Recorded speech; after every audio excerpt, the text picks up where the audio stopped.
தூது சொல்ல மாட்டாயோ?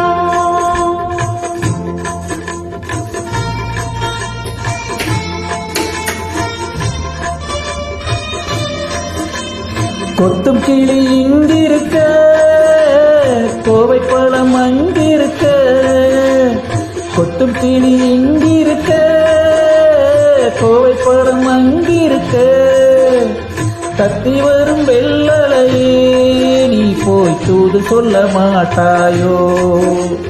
தத்தி வரும் வெள்ளலையே நீ போய் தூது சொல்ல மாட்டாயோ? கொத்தும் கிளி இங்கிருக்க, கோவை பழம் அங்கிருக்க. தத்தி வரும் வெள்ளலையே நீ போய் தூது சொல்ல மாட்டாயோ?